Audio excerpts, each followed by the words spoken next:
The Dave Hooker Show. A presentation of Off the Hook Sports.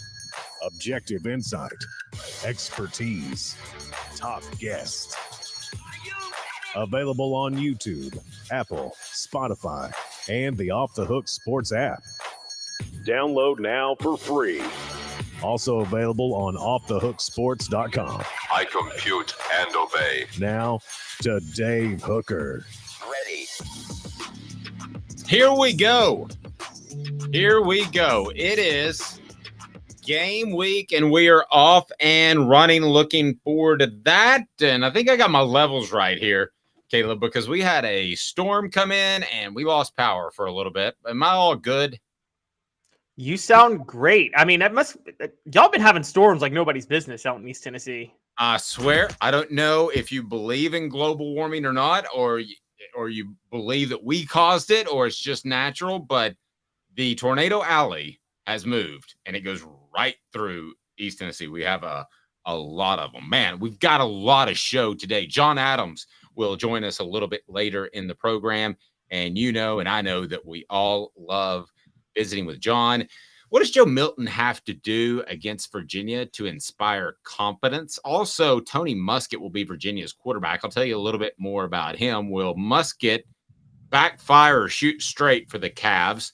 And what do you think of when you think of UVA? Also, what Power 5 teams are actually worse than the University of Virginia? Tennessee releases their depth chart and 5 keys for the Vols against the University of Virginia. So got a lot going on. I would like to pass this along, as I believe we will discuss this in the depth chart as well. But I was told by a source within Tennessee's program that Elijah Simmons has a bit of an issue with a knee. Don't be surprised to see him miss some time. That's what I'm reporting right now. I have more confirmation on that, but I was told that literally minutes before we went on the air. So if that's the case, how significant of a loss would that be? Production-wise, I don't know, but I know he's the most talented defensive tackle that Tennessee has. Yeah, but I can't consider the injury significant because even though he has the talent, he doesn't seem to have broken through, because we're going to get to the depth chart a bit later. He wasn't listed as a starter, even a co-starter on the depth chart. And we know that Josh Heupel is lying about injuries and suspensions on the depth chart because he listed Cooper Mays as the starting center. So the fact that he wouldn't even list Elijah Simmons as a co-starter suggests that he may be the most talented, but he still hasn't shown up and done what he needs to do yet. Yep. I don't think it's a monstrous loss at all. I just think that Tennessee was so deep up front, and they still are. Don't get me wrong. And you're right, Travis. It is 5 more days, but you don't want to start losing guys at this point of the season. And I've been told that it's just going to be a couple 3-4 week thing. So I don't doubt that Tennessee's going to be fine whatsoever, but you don't want to get hit with the injury bug. Doesn't it seem like one injury leads to another, and suddenly you've got a team that's a bit banged up with Cooper Mays out. Now Elijah Simmons, from what I have been told, has a knee issue and could miss 3 to 4 weeks. So that's not good. I mean, you certainly don't want that, right? Oh, absolutely. I think one of the annoying things about coverage is and I said this about Josh Heupel, and Dave, you covered new coaches at different programs for a long time.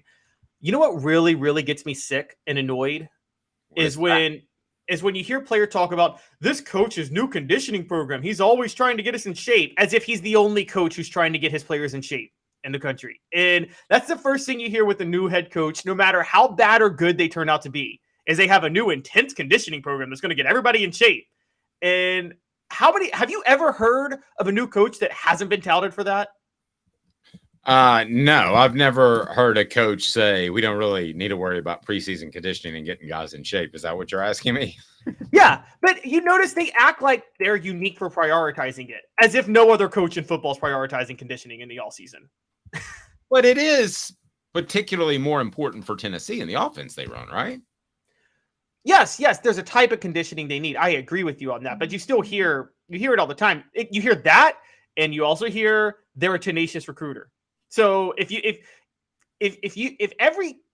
basically every coach, when they're a new coach, stresses conditioning and is a great recruiter.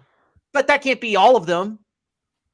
Yeah, I think this could be a significant blow for Tennessee if a couple of other guys go down, but I have no reason to believe that's the case. How many actual defensive players, edge rushers, let's include linebackers, do you feel good about heading into this season as we link up with John Adams here momentarily? I feel good actually about 3 defensive tackles, actually 4. I feel good about 4 defensive tackles and about 3 edge rushers. I feel pretty good about. So 7 total on a 4-man defensive line. I think could do the job effectively very well. At linebacker, 3. I feel good about 3, and I felt good about 3 entering the year, and I still feel good about 3 if I'm a Tennessee fan right now. Okay, so let me ask you this: does that make linebacker the thinnest position on the field? No, because you don't have to run as deep of a rotation at linebacker as you do defensive line. I think are you talking about on defense the thinnest position?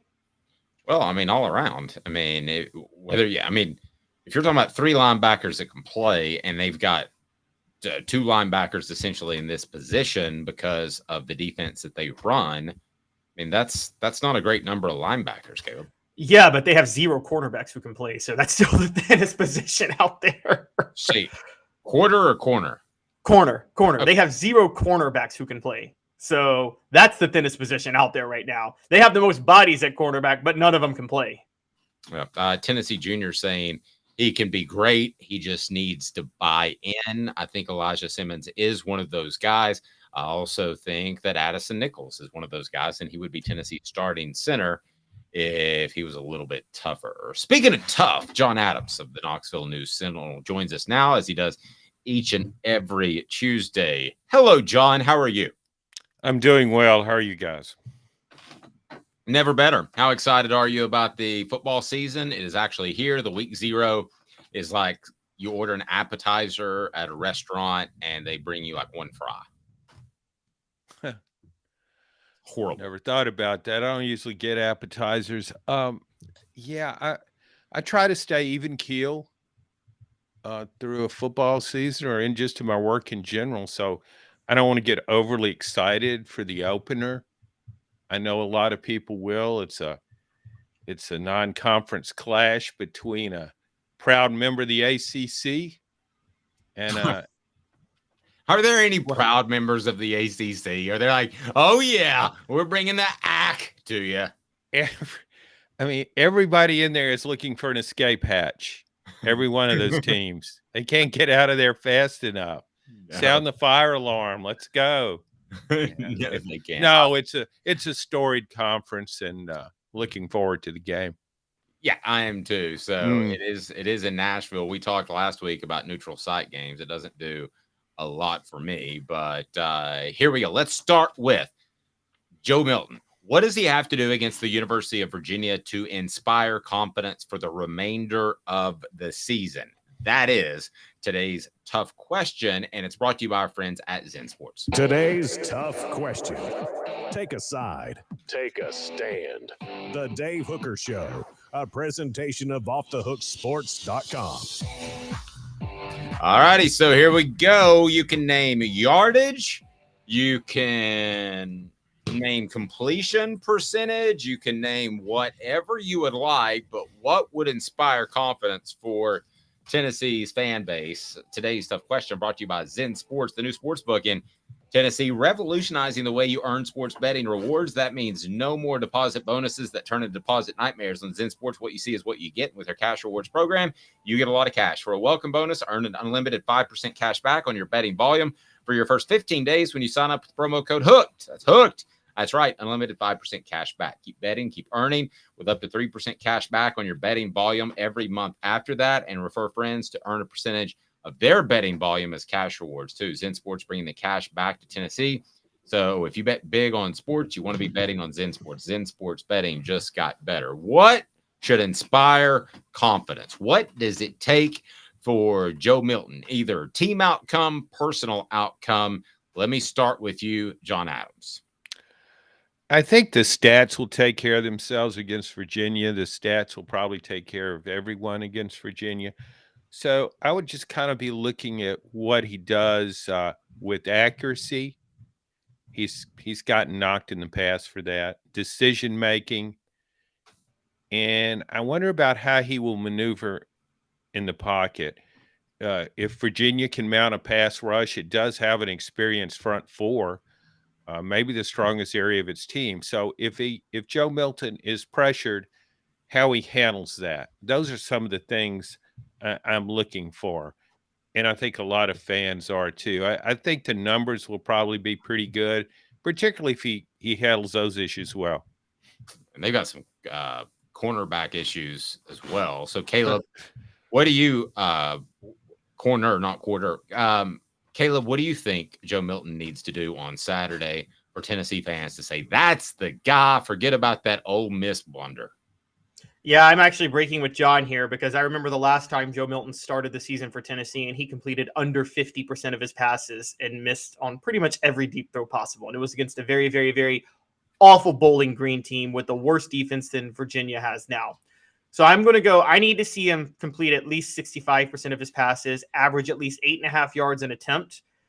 And I also need to see him complete at least 2 roughly 40 to 50 or more yard passes through the air.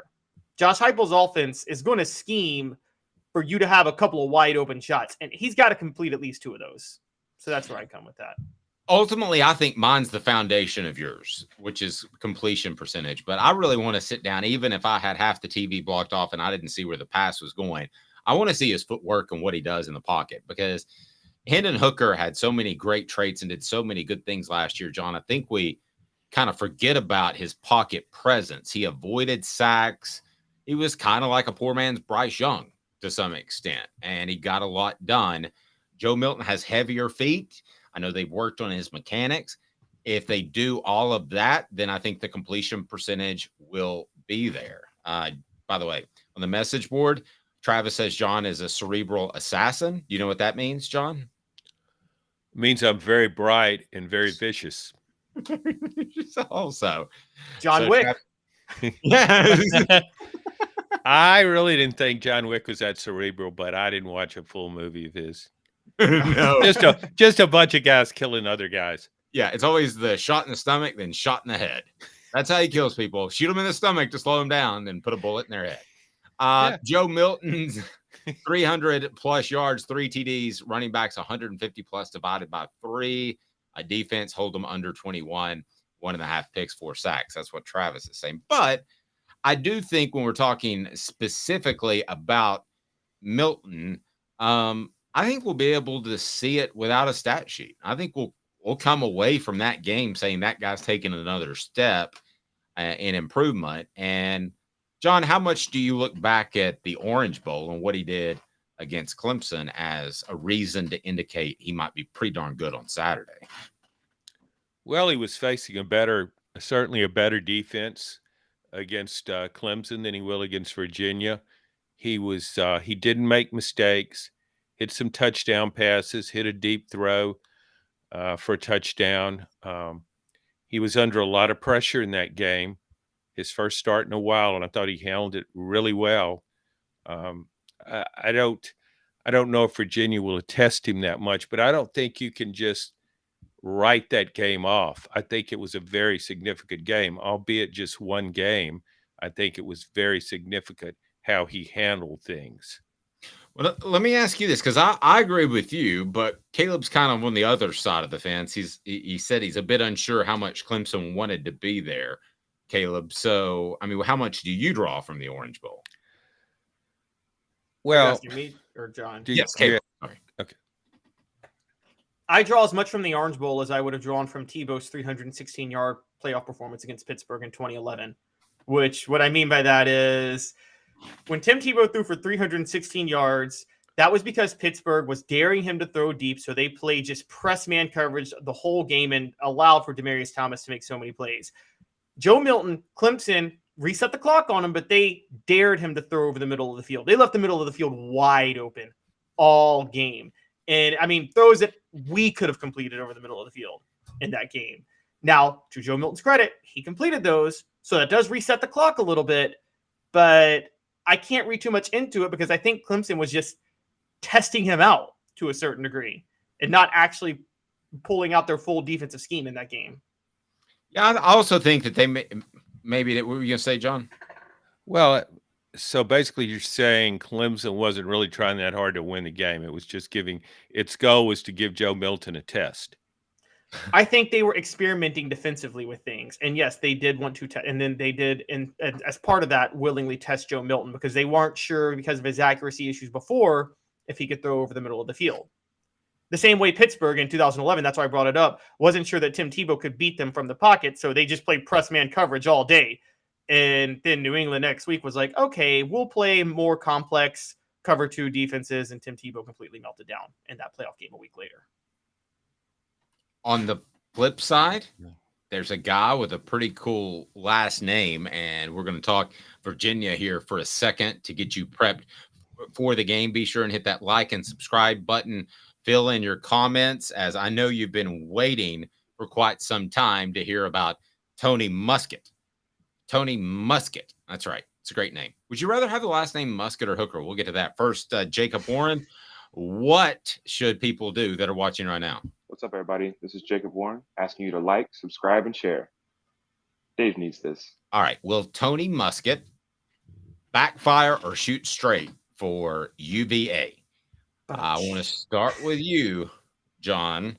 And I did a little research on him last night. He was very good at Monmouth, which is Division II, or if we want to call it FCS, we can, whatever.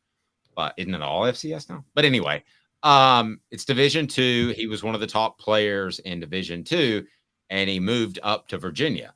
But, John, why did he move up to Virginia? Why was there a spot there for him?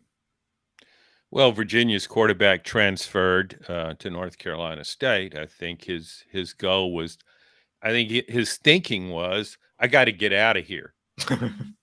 It's a bad team. We don't play very good defense. We play better defense, though, than offense, and I don't have a lot of help. And I think Tony Muskett might be looking for some of his old offensive buddies back at Monmouth at times, kind of against Tennessee. I don't think he has a lot of help. This is a really, really bad offensive team. It was horrible last year, and I don't see where it's going to be that much better. Caleb, what do you think of Tony Muskett? Tennessee has given up yards, but we've all talked about how they should be better, especially up front. Maybe a secondary will come together. I don't really know. I want to see it before I say it. What do you think of Tony Muskett going against the Vols? He was a heck of a player at Monmouth. Yeah, I don't see much from Tony Muskett. If you know, Virginia's quarterback last year put up terrible numbers, and I'm with John. I think it had a lot to do with just the team surrounding him and the system. The Tony Muskett move seems like a desperation move. To be fair, there is a difference between FCS and Division II, and he was in FCS, so we do have to be fair on that. But yeah, I think where it's really going to stand out is I don't know how Tony Muskett's going to be able to handle Tennessee's pass rush. This is going to be the first pass rush of this caliber that he's ever seen. So I have no faith in him in this one. Now, let's look at the other side of it. He is a guy that had great success. He was named all-conference at one point. He is a guy that has played really well at Monmouth. I know I was kind of joking around about him, but he has played really well at Monmouth. This is a transfer-laden Virginia team. I think the question is, Tony Elliott, the head coach, is he ready to take in transfers and make them immediately fit in? Sometimes we just say naturally that a guy transfers, he's going to be great, but I don't think it's that easy. I really don't. And I think you're seeing it with Dante Thornton, who I don't believe is going to be a bigger impact player than Squirrel White. And they're not all going to pan out. Joe Milton at one point didn't pan out. That's my bigger question is with the transfers they have, is Tony Elliott an astute enough coach to be able to handle that, John? And he may have turned down the Tennessee job. He says he did, but I'm not so sure that he's ready to overhaul a roster year in and year out. That sounds like a difficult challenge. I think a lot of transfers who do well at a lower level, be it the group of five or FCS, a lot of them who have been productive at that level want to prove themselves in the SEC or in a Power 5 conference. So sometimes those guys you can really win a lot with those kind of guys. But why in the world would somebody like that want to transfer Virginia? Because are you really going to play that better caliber of football at Virginia? You're going to be practicing against really good players? I don't think so. Just because you get a transfer doesn't mean he's a good transfer. Tony Muskett, no one has compared him that I know of to Caleb Williams, another transfer who went from Oklahoma to Southern Cal. We know how that played out. John, cooler last name, Muskett or Hooker? Ooh. Maybe Hooker, right, Caleb? I don't know, but here's the problem with Hooker. You have to be careful how you use it. What does that mean? You don't use credit cards or checks? So as opposed Traceable? with Muskett, you can do silly things like Muskett misfires, Muskett backfires, Muskett gets wet, can't shoot then. Yeah. John, you recall back in the day, what's it like to load up a musket? Dave, when I was a young man, I hate to say this, but we couldn't afford muskets. No, I kind of went full Indian back when I was a kid, and I had a bow and arrow and a Tommy Hawk that I practiced throwing at the garage door. Yeah. And that's kind of how I rolled back then. And everyone, I know that. Go ahead, Caleb. I know all of the South will turn against me on this, but no gun has ever brought me pleasure. I'm not so sure I can say the same. I can't say the same thing about a hooker. Caleb, you laughed a little too much on that one. I think made me a bit. I don't know. And the NRA will find where you live. So yeah. All right. So Tony Muskett goes out there and he turns in what type of performance? John, let me start with you. And let's say great, good, average, bad, horrendous. With all respect to him and his family, and I bet they're a wonderful bunch of people, I think he will be absolutely awful in this game. You will too. I think this is going to be an absolute fiasco disaster. He will be dropping the musket and scrambling for a Tommy Hawk and a bow and arrow. That's right. I remember you told me about you used to go to the firearms store back in the day and just buy the battle rocks. You said that was all your family could afford. It was just a big bag of rocks. Yeah, throw it at him and throw them fast and just keep throwing till they're all gone. Do you think that I want to flip it just a little bit? Do you think Virginia's defense, and Caleb and I talked about this a little bit yesterday, is benefited by the fact that they get the offseason prepared for Tennessee's offense? The reason I ask that is you go back to the option, you go back to the triple option. Those were tough to deal with in the middle of the season. Tennessee's not running the option, but they are running a very difficult, unique offense. Defensively, what do you see out of the Cavs?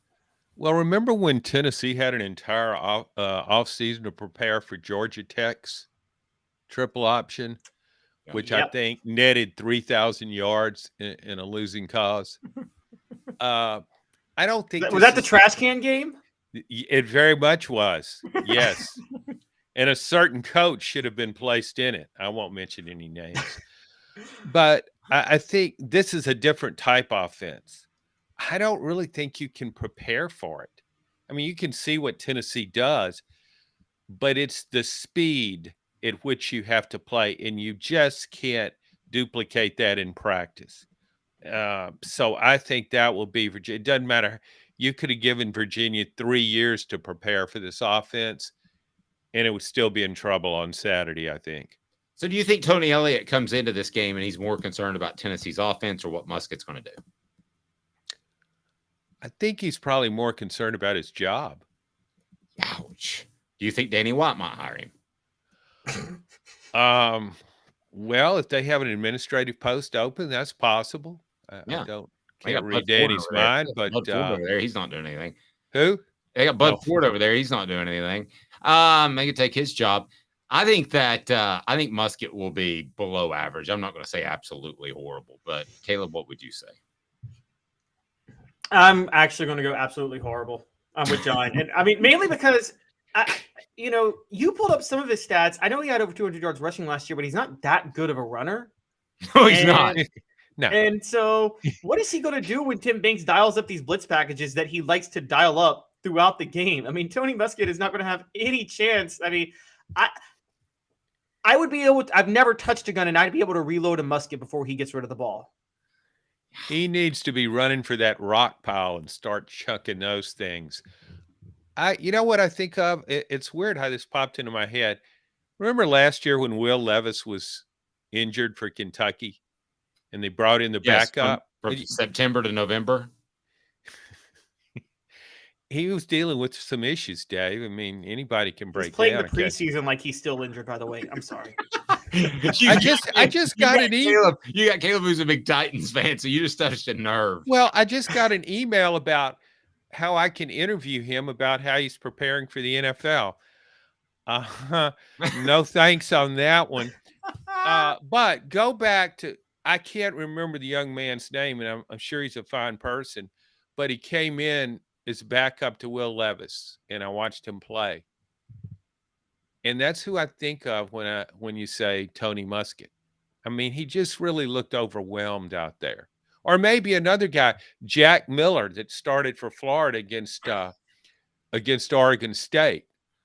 You're really going back. I don't know anybody in the earth that watches as much college football as John, which is why we love him on the program. I was fascinated by that game, that bowl game. It was one of my favorite bowl games because I didn't think any team could be that bad offensively. I kind of like Oregon State and its coach.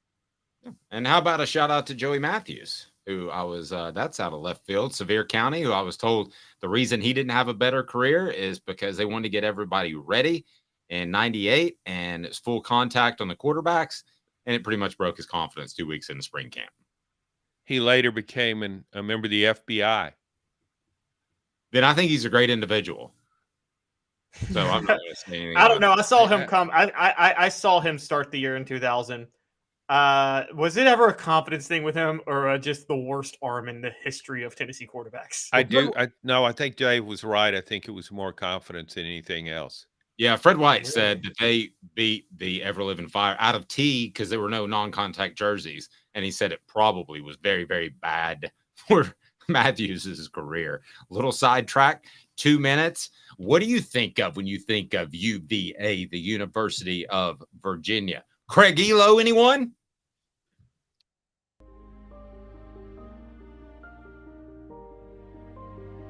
Our family has been creating one-of-a-kind pieces of jewelry in West Knoxville since 1986. Each piece is a combination of unique processes that bring your idea to life. Every day in our shop, a truly special item with a story all its own is being manufactured in our facility, bringing the history and family sentiment into a whole new generation of life. We are grateful that you chose us to be Knoxville's best jeweler, a title that we value and respect. Because to me, being a jeweler and owning a jewelry store are not the same thing. I'm Rick Terry. I'm a jeweler, and we want to be your jeweler. Kingston Pike and Campbell Station Road in the heart of Farragut, and downtown on Gay Street right next to the Tennessee Theater. Hi, Mike Davis here with City Heating and Air, reminding you to always dare to compare. Our team provides quality local heating and air service, installation, and maintenance across East Tennessee. We use only the best equipment like American Standard heating and air conditioning for your residential, new construction, or commercial needs. Honesty, dependability, and customer satisfaction have been the cornerstones of our business since 1961. City Heat and Air. Dare to compare. These mountains hold and defend a spirit far better than moonshine. A drink that holds flavor that becomes necessity. A hard cider made and relished by folk who are as hearty as they are legend. A refreshment that can only be found in one place. With a taste that makes you say, give me 3 bottles of the good stuff. Tennessee Cider Company, where necessity can be found.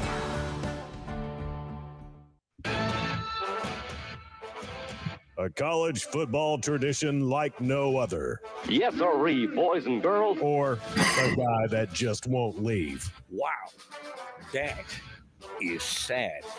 The Dave Hooker Show. YouTube, Apple, Spotify, and the free Off the Hook Sports app. A presentation of Off the Hook Sports. Back to Dave Hooker. Here we go. Welcome back. It is time for 4 Downs. 4 Downs today will be, what do you think of when you think of UVA, Virginia? Because I don't think football off the top of the bat. We all agree with that. So let's get to 4 Downs, brought to you by Andy Mason of AndyMasonRealEstate.com. Cooper will take us through it. But first, let me ask you this, Coop. What should people do? Cooper Mays here. Hit like and subscribe.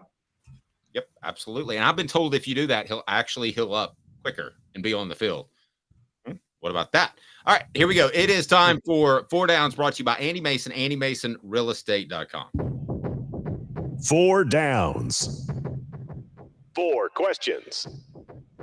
4 answers. The Dave Hooker Show. 4 Downs. A presentation of OffTheHookSports.com. John, what does your hat say? Is that autographed as well? It's a Live Lucky hat. It's got a clover leaf. It's a line of caps. I have about 20 of these. I actually wore one to Tennessee football practice. It was the start of Butch Jones's last hurrah. So it's a Live Stupid cap. He happened to see the Live Lucky on the side of my cap and opined, I need that cap. Yes, he did, and he didn't get it in time. Yeah, and you two traded, and you walked out with a dunce cap. So what do you think of when you think of the University of Virginia? What down, Coop? Coop here. First down. All right, let me start with the one, the only master historian. It is Caleb. Caleb, when you think of the University of Virginia, what do you think of? Well, full disclosure, my little brother is a PhD student at UVA right now studying 19th century United States history. And I literally, with that. Where did that come from? Wow, Caleb, impressive. I am a history major myself. So I think of their great academic program in the great academic department and its wonderful founder who had a totally consensual relationship with his slave, who was obviously in a position to say no. Sorry. Yes. It was a very close bonding relationship with his slaves. It wasn't just a one-night fling. How about the next down, Coop? Where are we? Cooper Mays here. Second down. Me, I think of Craig Elo and Larry Nance because Brian Doherty, because I think Cavs, and I'd immediately go back because that's when I watch a lot of NBA. I think of the Cleveland Cavaliers.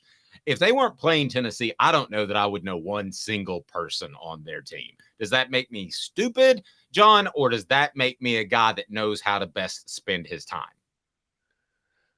Tell me, Dave, did Craig Elo, it took me about 3 or 4 minutes to figure out why you brought up Craig Elo. Did Michael Jordan hit that clutch shot over Craig Elo? Yes. Oh, okay. Yeah, he was a Cav. He was a Cav. And as Michael Jordan said, was the stupidest decision to put Elo on him because he said Harper actually guarded me better that game. Way to rub some salt in the wounds, MJ. Yeah, Thank you. Craig Elo is shaking. He's like got a little twitch. All right, which down now? Cooper, are we on 4th down now, guys? Third. Tennessee center Cooper Mays here. 3rd down. John, what do you think of when you think of the University of Virginia? Well, I'll follow Caleb's lead there, and I will go with Tommy Jefferson. We kind of hung out. I don't mean to name drop, but we kind of hung out back in the day when I was a youngster. Loading muskets, shooting bow and arrows, throwing rocks at passersby. We'd climb up my treehouse and throw rocks at people walking by. Tommy Jefferson, yeah. For the record, Monticello is absolutely gorgeous. Isn't that where Thomas Jefferson? That's his home, right? Yeah. I've toured it. When I knew him, he didn't live there, Dave. Thank you. 4th down. Here we go. Cooper Mays. I'm sorry. Second down. Oh, that was second. Go ahead and say what you were going to say since I played the wrong sounder.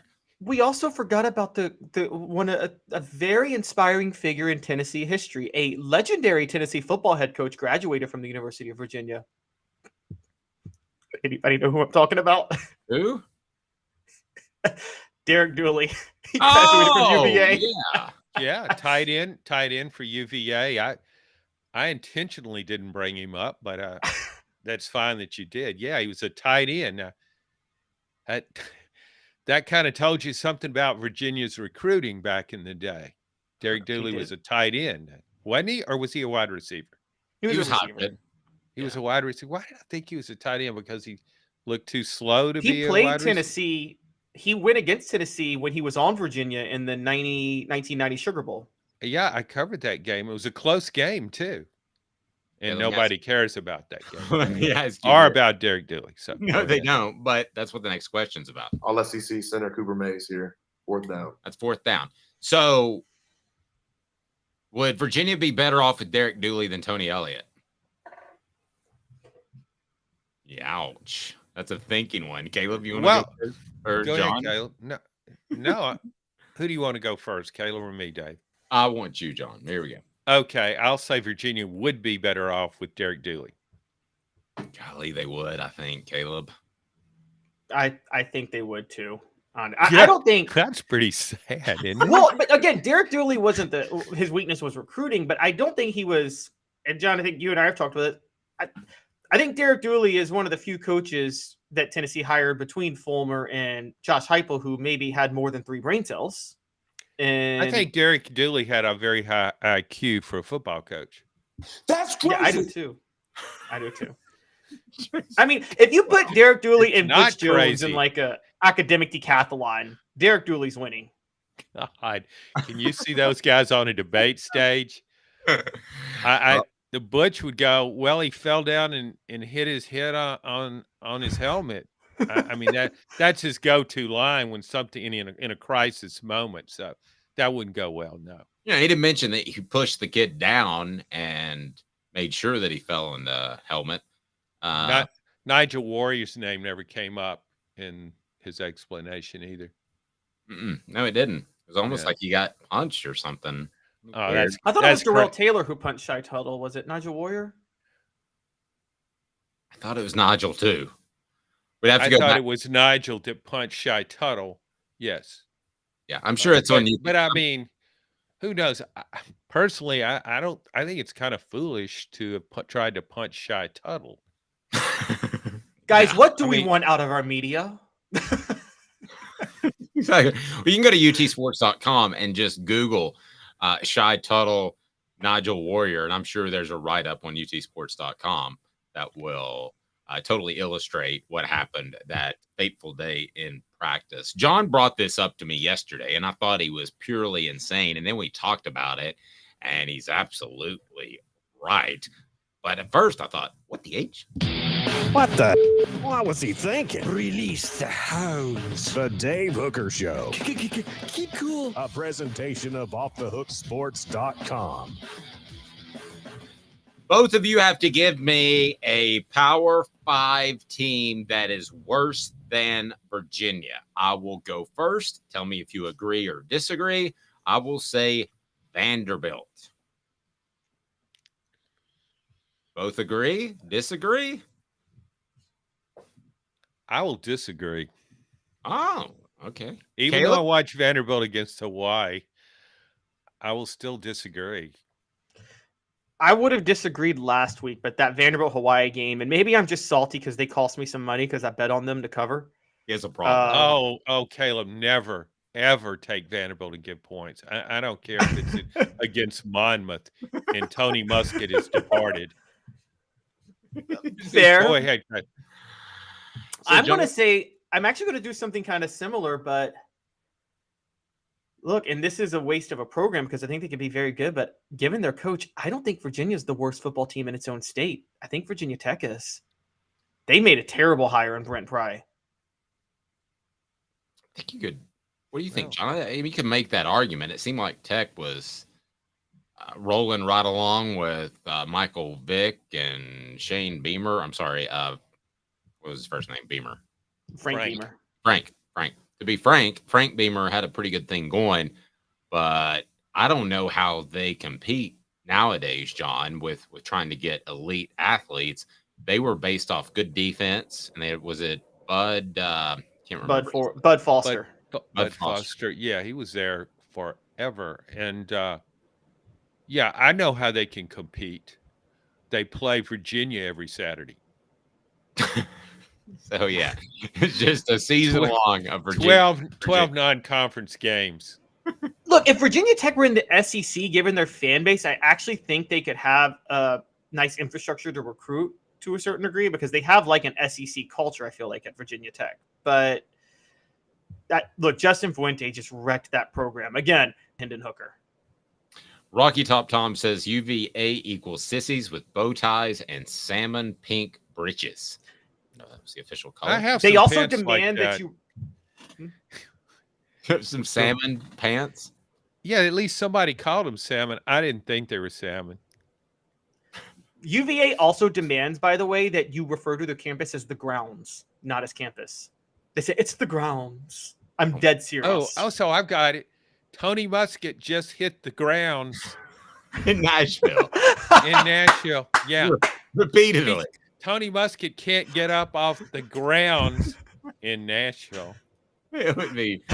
I would personally pledge $250 for Bob Kessling to use that one time in Saturday's game. Here's another one that they're paying their coach like $8.5 million. How about Stanford? John, we talked about that last night. You know, I guess Stanford just wasn't on my radar. I always thought it was about 8-4, had 3 future NFL tight ends, and David Shaw was on the sidelines. And at some point when I wasn't looking, that just went away. And now it's kind of a mess there. It was picked to be last in the last season of the Pac-12. But let's not downgrade Virginia too much, or I should say upgrade it too much, because Virginia, every preseason poll I saw in the ACC with respect to Virginia Tech had Virginia last. Maybe I didn't look at enough polls, and it was last year. And but it's got a quarterback from Monmouth now, so things will probably work out. Raleigh said Northwestern is worse. You actually said that last night when we were talking. Ollie Lane will get Dave, excuse me. You said Northwestern was worse. You said it. Wait, if y'all didn't believe you said it, and I agreed with you. But then when I thought about it a little longer, I think Northwestern will be motivated with all the off-season stuff. And I'm sorry, but I can't. I think that you say Northwestern, I kind of laugh. I can't help it. But if Dave wasn't a Cowboy fan, we would have it. Couldn't we say Colorado? Because why are we believing in Deion Sanders? He's proven nothing yet, and they were 1-11 last year. Rhyme time. That's a pretty. Are you a Cowboy fan too? No, but he has got you. That's a really good point. Yeah. But I mean, they may have just made the worst hire in the history of man. We don't know yet. I think Deion's a great promoter. He's a great cornerback. But unless he had to tackle you, I think he's going to. I think this has disaster written all over it at Colorado. I'm glad you brought up Colorado because I was thinking I couldn't think of another team. I had Stanford, Vanderbilt, Northwestern. Virginia to me was worse. And I don't know. That's a good call. With the Deion thing, he makes every person in the media refer to him as coach, which I've never referred to a coach as coach other than Johnny Majors, because that's when I was a kid and I grew up watching him. So I would call him coach. I mean, it's not like a real title like doctor. I know. I remember the first time you asked Coach a question, you said, "Hey, doofus, what do you?" I thought that was a bit disrespectful, Dave, looking back. That was a little much. Yeah, that was back in my wet days, though, John. I may have had a long night the night before. Oh, okay, all right. Y'all are so low, by the way, on UVA. You ready for a crazy stat? I'm ready. This is the truth. Of every program in college athletics, not in the SEC or Big Ten, or not going to be in the SEC or Big Ten, Virginia is the highest revenue athletic department by far, even more than Florida State right now. Is that Craig Elo giving back? It's the basketball program does have a loyal following, and they are, according to USA Today's NCAA finances revenue expenses by school that comes out every year. This past summer, Virginia was 14th in the nation in overall revenue. Does anybody actually know where Craig Elo went to school, for the record? His nickname was Eggs and Mr. Everything. I'll say Illinois State. I have no idea. No, maybe a Pac-12 school. Correct. He was kind of like didn't he have like kind of a surfer look to him, or wow, John nailed it. Look at Thank you. Washington State. Wait. I didn't know this. Wait. Washington. Did he play for Washington? Washington State. Okay. Pretty good. But he went the Odessa College route first, so he had a little musket in him. So, whatever happened to Ralph Sampson? I watched him play and covered him in a Final Four. 7'4", could handle the ball pretty well. Yeah, he was great. He had a bad accident with a musket. No, seriously, Dave. No, he was very good. I think he's what boy. Wasn't that like? Didn't Houston draft him the year before Hakeem Olajuwon? And it was like, we're going to have the Twin Towers, and that's going to be better than anything Michael Jordan does with the Bulls. And I think Sampson had injury issues like the last half of his career. He's kind of like a Bill Walton type. Well, he was 7'4", and I think that lends itself to injuries. You can hit your head on a, going through a door. You can hit your head on the ceiling. Before I let you go, did you see the Gator Kings thing? Have you watched any of that? The Swamp Kings. No, I dumped Netflix. Well, it's horrible, and I'll just leave it at that. It's a puff piece for Urban Meyer, and you can get 5 minutes in and figure it out. It's like watching an OJ documentary when they talk about him being a great football player and like nothing else happened after he retired. But I think Urban Meyer's he's one of my all-time greatest coaches, and Tim Tebow one of my all-time greatest quarterbacks. So I probably would have handled a puff piece really well. I'm not watching Netflix though. No, you're ruling that out. Not even Ozark. And I didn't even watch the end of it. It had one season to go, or half a season, and I said, no, I don't care how it ends. I'm not watching this anymore. I will give John some credit. We were at the SEC championship game together when Florida got beat by Alabama. And I was working for ESPN. He was working for the Knoxville News Sentinel, who's blessed to have him, by the way. And John looked at me when he was writing, and John rarely would talk, but he went down to the press room area, which was rare too. John rarely goes down to the press area. And I came back, and we're riding kind of close to each other. And John turns to me and goes, did it look like something was really wrong with Urban Meyer? And then like 2 days later, he's having a fake heart attack. I should have called 911 midway through the fourth quarter. There's a guy on the sideline in the Georgia Dome that's dying. Yes. Public Enemy says 911 is a joke. Like Flavor Flav. Yeah, boy. I had a Public Enemy moment when I was trying to get music motivated for the gym. John, how do we follow your fantastic work and maybe your Twitter that you don't ever use? You can kind of hang out with me, or you can check out knoxnews.com. We've got a special going now, $1 for 6 months. And here's what you do. You go to my column and click on subscribe. So I will get credit for the subscription. In fact, I'll be going around town the next couple of days paying people $1 to click on my column and subscribe. Well, not a bad idea. I just can't find the story, and I'm subscribed. But nevertheless, John's stuff is fantastic. So if you can find it, you'll enjoy it. John, every Tuesday, I appreciate it, buddy. We will talk to you soon. Have a great day. Thanks, guys. John Adams of the Knoxville News Sentinel. He was wearing a semi-orange cap, and here I am with an orange mug. You're probably thinking, if you're watching on YouTube, this is like the all ball show. And, is John still there? John, real quick, you back? All right. Travis asked if I could do my John impersonation and see if we can tell the difference. John anymore. Okay, there we No, go. I don't talk like that anymore. Okay. Oh man, my hip is just killing me, and it's my other knee too, and I hate going to the press box. What's that? Well, that wasn't good at all, Dave. Thank you, John. I love it. Okay. John Adams of the Knoxville News Sentinel. I was going to ask if given that he dumped Netflix, so he's just doing the chill part of Netflix and chill. Which means he's just getting it on? I don't want to think about John Adams getting it on. Netflix and chill means you watch TV and then you do the naughty. I know, and it looks like he's just like, let's go straight to the chill part. All right. 90 seconds. We're going to take a look at Tennessee's depth chart. And if you're just tuning in, I was told that Tennessee suffered another injury on a very talented player. Also, the 5 keys for the Vols against UVA. So not only do we have some breaking top of news, but we have great breakdown of the Cavs who went to Washington State, but Craig Elo reminds me of them, but he went to Washington State. Of all the Cavs, like, you reminded more of Craig Elo than LeBron, who actually won them a ring. Yeah, I do, because I think of LeBron being everywhere else but there. You're right.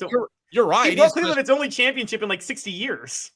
Yeah. What's the deal with his son? Have you heard lately? Is he going to be able to play again? Yeah, it was some condition. I think he's still going to be okay. The thing is, what people don't understand is, like, basketball more than any other sport has those type of cardiac arrests because it's such up-tempo training constantly. So it's more likely for health. I mean, people drop conspiracies, but Dave, you've been covering sports for a long time. You've seen players collapse on the court in basketball more than any other sport. It happens. Oh, I don't think I've ever seen anybody collapse. But, I think it would. No, wasn't there a player who died, like, on the court in, like, 1990, 91? Oh, I thought you meant in person. Yeah. You had Hank Gathers passed away, and then you had Reggie Lewis of the Celtics that passed away after 2 doctors told him not to play, and he went out and played. That's what I would – listen, Cooper Mays has nothing wrong with him that could cause him to pass away. But if I'm him, I'm not going out there until I believe me, myself, and I am 100% healthy, because he's got an NFL future at stake. That player that's banged up and will miss some time. Next, 90 seconds. Caleb, Dave, Off the Hook Sports.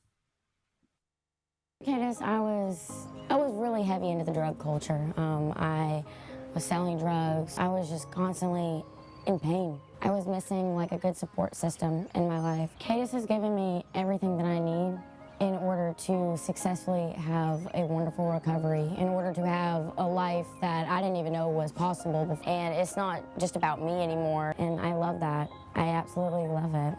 You can take your life back. Call Cadis today.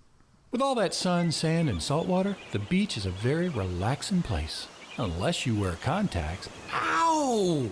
Open your eyes to the best the beach has to offer with LASIK vision correction from Campbell Cunningham Laser Center. Sports Treasures in North Knoxville is one of the South's largest sports cards and memorabilia dealers, featuring over 10 million sports cards from vintage to modern. Sports Treasures carries a full line of hobby boxes, singles, autographed memorabilia, Tennessee Vol collectibles, fan cave decorations, and so much more. See a museum full of collectibles at Sports Treasures, 4819 North Broadway in Fountain City, and Sports Treasures on Facebook. Sports Treasures, where the real sports fan goes to shop. You're listening to The Dave Hooker Show, a presentation of OffTheHookSports.com. The internet is full of pictures of each and every one of you. Available on YouTube, Apple, Spotify, and the Off the Hook Sports app. Download now for free. Is there nothing you people can't do? Also available on OffTheHookSports.com. I want to encourage you. You just saw the Sports Treasures commercial. I want to encourage you to follow them on Facebook, because they have the coolest darn stuff in the world. And it's like some things you might not be as interested in, whether it's Pokemon or something like that. But every 4th or 5th pick, it's like a Hendon Hooker signed helmet or something really cool. So go to Facebook and follow them. Share them as well. Remember, we need you to support our advertisers and our sponsors, or we won't be here. So Sports Treasures, go to Facebook and please follow them right now. If you could hit the like and subscribe button for this show, we'd greatly appreciate it. And keep giving us your thoughts, because we absolutely love the feedback. And I got a secret, Caleb. Are you ready? I'm ready. I think that for our big post-game show that's going to be coming up after the games, that I have it all figured out in the board where we can take some phone calls. How cool is that? So we'll get a little reaction from the fans. And I talked to Caleb about how technically difficult that might be. I didn't know that my phone was already Bluetooth connected to my board. So all I had to do is slide a lever up, and it worked just that easy. Tennessee releases its depth chart. What are your initial reactions to what you saw on the depth chart, which nowadays doesn't mean an awful lot? Josh Heupel, you said line earlier. I don't want to go that far, but I will say this. He takes great pride in misleading the media. So I don't know that you take a lot out of the depth chart, but you can take some things. What did you take out of the depth chart? By the way, Joe Milton.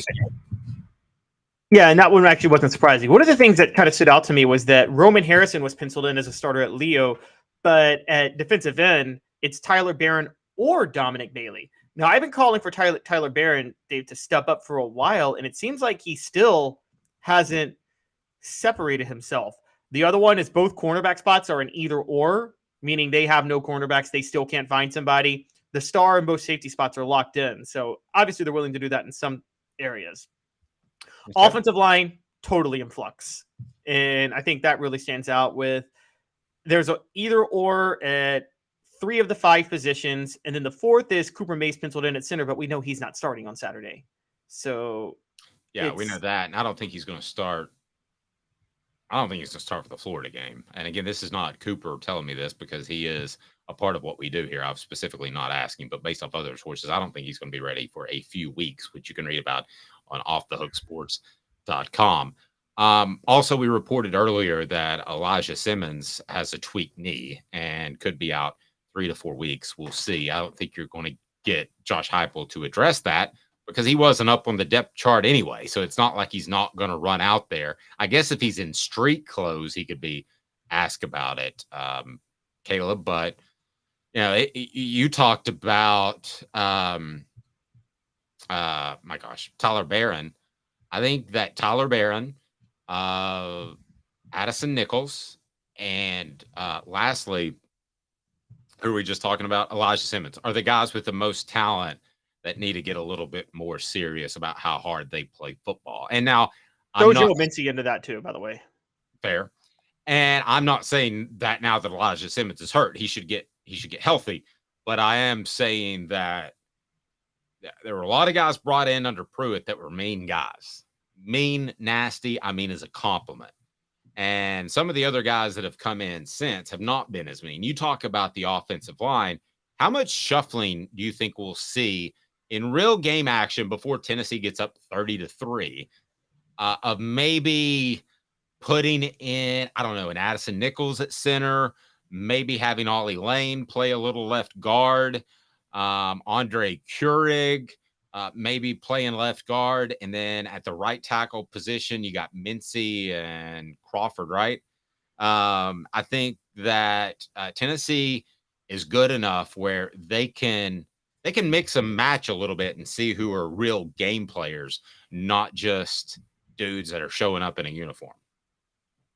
I think they'll do that everywhere but center. And the reason I don't think they'll do that is centers are already on their backup at center, and they really need Joe Milton and Ollie Lane to develop a rapport.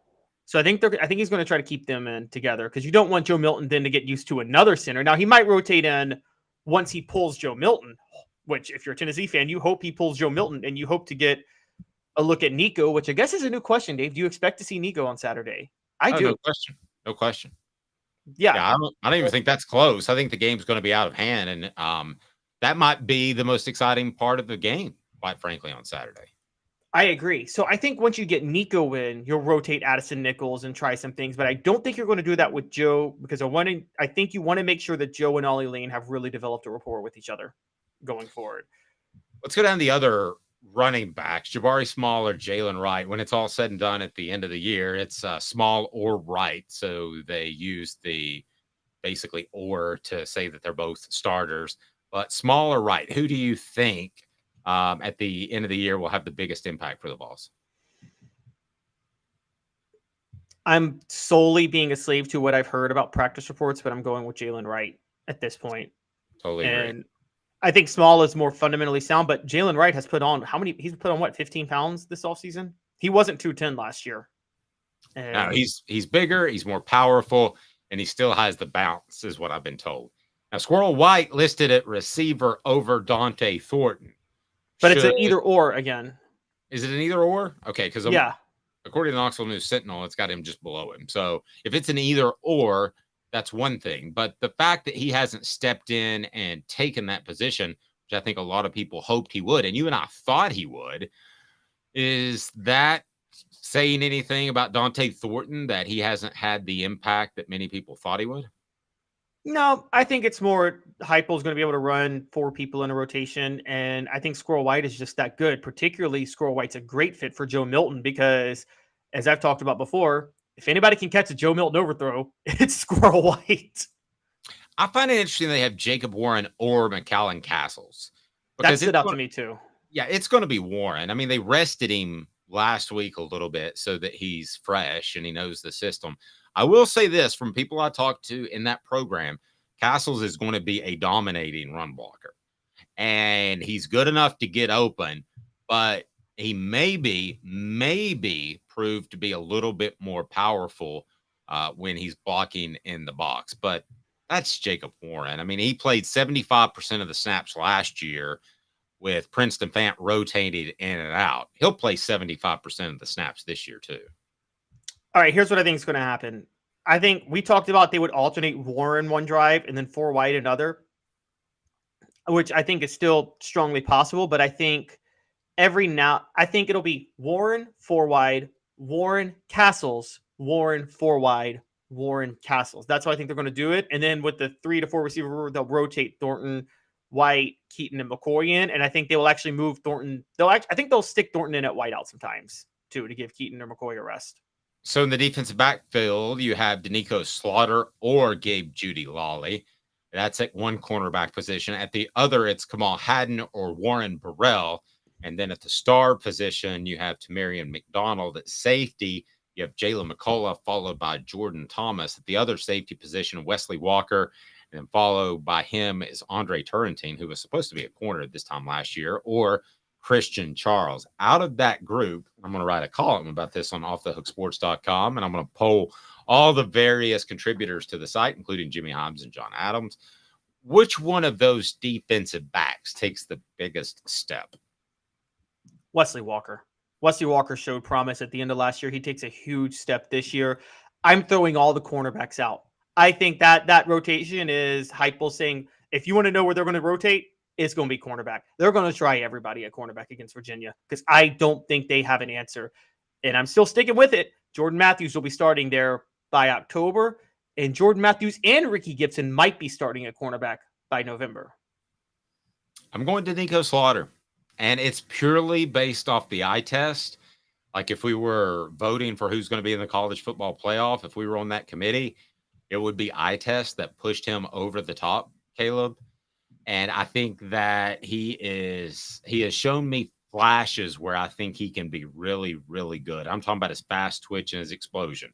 But I'm not an NFL scout, but I've called these a couple of times in my career. And I think it'll be Danico Slaughter that takes the biggest step this year. And lastly, 5 key balls to watch versus the University of... Before we get go ahead. That, I just want to bring up this one point with the depth chart. Because I feel strongly about this, Dave, by the way, which is that I don't know if you saw, but one, we still don't know if he's going to play Jalen McCullough because of that indictment. And I don't know if I believe him because he's got Cooper Mays listed in as a starter. I think the SEC needs to implement what the Big Ten's about to implement. I don't know if you saw that yesterday, but the Big Ten is going to require coaches to provide player availability 4 days out before the game. It's about time. I was talking to somebody about that. I can't believe you brought that up. I was talking to somebody about that just last week. You know, you act like it's such a secret. I'm sorry. The casinos in Vegas aren't real happy with that. That's why professional leagues have to release who they play. Or who they're going to play, who's questionable, who's doubtful. And I'm all for college football having to do that as well. Yeah. And this is another instance. I mean, I'm sorry, but the SEC is a better product, but the Big Ten has been better run for years. The Big Ten started instant replay before the SEC did. They started their own network before the SEC did. Now they're requiring player availability before the SEC did. And I'm like, when is the SEC going to get ahead? Yeah, the Big Ten is genius with this. And by the way, the markets and the fans, everybody's going to love this. It is fan friendly to demand player availability the week of a game. And I get coaches like gamesmanship. But it's not good for the fans. Even if Josh Heupel and it helps Tennessee and it takes advantage of Tennessee, it is not good for fans or media or anybody to have this gamesmanship of, oh, well, this player who's probably out for a month play this week. Who knows? It's just annoying. No, it is. And you should have more insight into that. I understand playing by the rules, which Josh Heupel is doing now. I'm not going to offer up more than I have to, but I would like for there to be a rule in place. The question is somebody going to be like Bill Belichick? Tom Brady was questionable for like 8 years. He was on the injury report as questionable every game for 8 years, and you knew he was going to play. So there's going to be ways around it. Go ahead. Yes, you can still manipulate the rules. Belichick has for years, but it's harder. Like, that's the thing with any rules. Rules can always be manipulated and twisted. That doesn't mean they shouldn't exist. And comment on the message board as far as who's going to improve the most. Kamal Hadden, mostly because he couldn't get worse. Huge upside. Ouch. That is just mean. If Kamal Hadden's parents are watching right now, I just want to apologize on behalf of Travis's Post, Caleb, and Dave Hooker at Off the Hook Sports. 5 key balls in the Virginia game. Do you want to give yours first or me? Well, I have a column on Off the Hook Sports right now showing it, so maybe I should give mine first. Let's go with yours, and I'll tell you what mine would have been. So mine is not, I want to be clear here, mine is not matchup based. It will be matchup based towards the middle and end of the season, but it's Virginia. This is about seeing what we need to see from players we have questions about. Would you agree with me from that premise, Dave? Totally. This is a game where you should be able to make individual plays against a lesser opponent. Right. So number 5 for me is Keenan Peely, because there's a lot of hype behind him taking over Jeremy Banks' job at linebacker, and I think the expectations are there, and I think we actually need to see it from him in a game. So I'm pretty high on Keenan Peely for that. I will go to offset that. It's a countdown, right? 5, 4, 3, 2, 1. I will go Aaron Beasley because Peely should open things up for him, and everybody that contributes to this Off the Hook Sports thing that we got going. Half the people think that he's not going to be any good and overrated, and the other half seem to think he's going to have a breakout year. So I'll go Beasley, you go Peely. Who's number 4? Number 4 for me is the guy I just mentioned, who I think is going to have the biggest leap in the defensive backfield, and that's Wesley Walker. I couldn't name a cornerback because I don't know who's going to be starting at cornerback, and I know anybody who says they do is lying. Nobody knows what they're going to do at cornerback because I don't think they have an answer.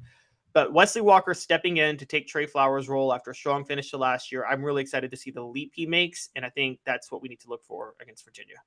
Number 4, I have Squirrel White. Just heard so much about him. His interviews have been just so confident, and he's actually talkative, which tells me that last year was kind of like a snowstorm of attention and being able to adapt to Tennessee's playbook, and he still stood out. So what does he do this year with another year? Number 3, Caleb Calhoun. Number 3 for me, I'm going to the offensive line, and I'm going John Campbell Jr. at left tackle. Now, he's listed as a either or with Gerald Mincy, but I think the job is his. The coaches wanted the job to be his. They targeted him out of Miami, and they basically, I don't want to say they pulled an Ed Orgeron, Brent Schaefer move where they gave him the keys to the car before he even stepped foot on campus, but it seemed like they were trying to give him the keys to the car before he stepped foot on campus. No, they did. And I don't even know why he's an or on the depth chart. I mean, he's going to be the guy. And they talked about how nice it was to have that left tackle position locked down. The next guy I'm going with is Dylan Sampson because I heard so much about him in the spring and throughout the summer. Not as much maybe in preseason camp, but I wouldn't be surprised if he ripped off 3 plays that are 25-plus yards. I will go ahead and make that prediction right now, either catching the football or running out of the backfield. 25-plus yards, 3 plays, Dylan Sampson. It's funny you say that because I think I learned kind of watching the Hurt and Kamara duo, but now really watching running backs, like I understand why there's why you have the workhorse player of the game, because a lot of times a running back that shoulders the load and gets all the carries in the middle, they'll get all the carries, but then a guy like Sampson will get all the yards because of the change of pace. And then it kind of devalues the work that a Jabari Small or Jalen Wright put in throughout the game, shouldering all the hits in the middle. I've kind of learned that about running backs as I go on. So do we have your number 3? Have we gotten your number 3? Yeah, we got number 3. Number 2 is Go first. Go. Is I got Ollie Lane stepping in at center for Cooper Mays. That's a huge question, and we need to see what he can do. Man, I feel about as poppy as, who's your favorite singer? Taylor Swift. Taylor Swift is one of my favorite singers. I'm going with all the popular ones. So maybe I'm being lame about this, but it's Joe Milton. I mean, I want to see what he does. And I'll go ahead and wrap up my 5. Number 1, the guy I want to see the most is a little quarterback that I think is going to be pretty good sooner rather than later. His name is Nico Iamaleava. I think he's going to be the takeaway from the game on Saturday. So I'm number 1. What your number 2 is, which is Joe Milton, because again, that we talked about Joe Milton at the beginning of the game of the show. I am not convinced from the Orange Bowl. And by the way, there were a lot of throws that Joe Milton missed in that Orange Bowl and a lot of drives that stalled. Go back and watch that game. So I think the system is going to allow him to be productive, but I still am not a full-on believer, even though I think he's going to start the full year. Yeah, I just want to see Nico whip it. I want to see how comfortable he is in the pocket. It's going to be garbage time, so we're not going to be able to make a true assessment of it. But I want to see how comfortable he is. I hear about his maturity, and he's like, when he came to Tennessee, he was 17 going on 28. I've heard so much of that. I've heard how he's approachable. He's bonded with his teammates. I have not heard one bad thing, and I would tell you if I did. I have not heard one bad thing on or off the record about Nico. I haven't heard one bad thing about Joe Milton either. So those are why those are my top 2. Real honest question, Dave, about this coaching staff, because I covered the Butch Jones years, and I don't think I've ever been lied to more by a staff than Butch Jones on players that they were high on that never saw the field in a season. Do you get that vibe from this coaching staff, or do you think they're a little more honest with you if someone's not producing or not when they leak stuff to the media? I think the people that I'm talking to are being pretty forthright. I think when Josh Heupel goes out there and talks about Joe Milton, and he does, and doesn't bring up Nico a lot unless he's asked, and then he gives a bland answer, I think that's to pump Joe up and make sure that Joe knows that he's not going to have any sort of issue losing his job if he has one bad game. So I base it off 2 things. I base it off what I'm told in confidence, and I'm basing it off. I think Josh Heupel's a gutsy dude, a really gutsy dude. And I think if Joe Milton had an awful offseason and Nico had a great offseason, I think he'd pull the trigger. I do. At some point in the summer, I think he would have pulled the trigger. I don't think he's scared to do that, but I don't think he needs to do that because Joe's been that good. At the end of the day, I think we'll talk about Nico being better than Milton. Okay, 5 years from now as a whole career. But who's the most ready to play on Saturday against Virginia, then Austin Peay, then at Florida? There's no question in my mind it's Joe Milton. But you've covered staffs, haven't you, where they blatantly feed you lies and misleading information, and then it totally throws you off guard when you watch the season, and you're like, that's not what they were feeding us in the offseason? Oh, yeah. There will be a dude. We named 10 guys together, or roughly 8, because we had some double ups, or 9, I think. There will be a dude outside of that 9. And it might be Tyler Barron. I'm just throwing him out there. It might be that guy that will have a big game that hasn't been asked about. But Josh Heupel's not going to go to that podium and say, man, I can't tell you how great Tyler Barron is. There's no reason to do that unless you ask about him. And he only talks to the media for roughly 11 minutes and 28 seconds. Well, I was saying the reverse. I was talking about where the coaching staff props up a player that turns out to be complete garbage during the year. Or doesn't even see the field, where they lie to you, and they lie. Like Butch Jones did this to us all the time. He would pretend that he would feed narratives that this player was really standing out in spring and fall camp, and then never see the field in the fall. Never see the field once. Well, fair question here. Rocky Top Tom says, do you really, though, Dave? He showed some loyalty talking about Heupel to a fault with Joe before. Remember what we all talked about last week with Hendon Hooker and Joe before last year. The difference is, and Caleb's brought it up, Hooker was not Heupel's guy. He was not brought in by Heupel. And I think that Joe Milton is like the shiny sports car because he can do everything and he can throw it 1,000,000 miles. But I think Nico is every bit as talented. He just happens to be about 30 pounds lighter. So, yes, I do. I think they're both his guys that he brought in. And I think if somewhere along the lines, I mean, there's a reason that the indoor workout facility, Caleb, is right next to the coach's office. Coaches aren't really allowed to be there in the summer workouts, but all you got to do is step outside your office and you can watch. So I think if he saw Nico outperforming Joe, I do think he would pull the trigger. But I think we're beyond that, right? We're beyond that, though, right? We're not talking about that happening against Virginia.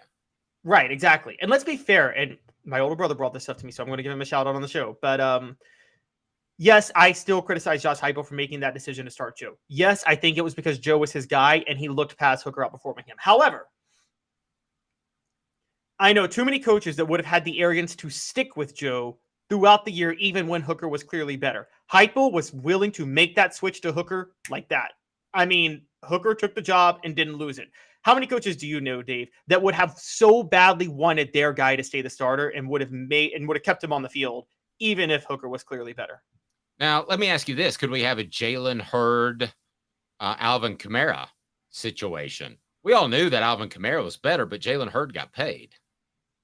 And he just did. I can tell you that through recruiting circles.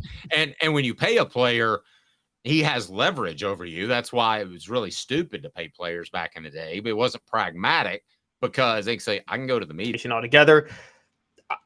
I don't think so because I totally put that on Butch Jones. You know, Butch Jones was totally willing to kowtow and you talked about it, just to sell things for recruiting. And look, Lane Kiffin did that too. So I'm not going to let, Lane Kiffin sat there and brought in a class that you bring out all the time, had more criminals than all SEC players. More felons than all SEC players. Yes. And he did it because he wanted to sell things for recruiting. That was why I will never forget there were times on the goal line he brought in Bryce Brown instead of Montario Hardesty when Brown still did not have the proper vision on things. He was trying his best to sell that class. And I mean, he did it at the expense of Tennessee in that 2009 season. Let me ask you this, because a lot of times position battles are closer than we really think. And it seems like an obvious answer to go with guy A, and then he gets more experience. And what happens, Caleb? He gets significantly better than guy B, right? I mean, that's just natural because of the experience.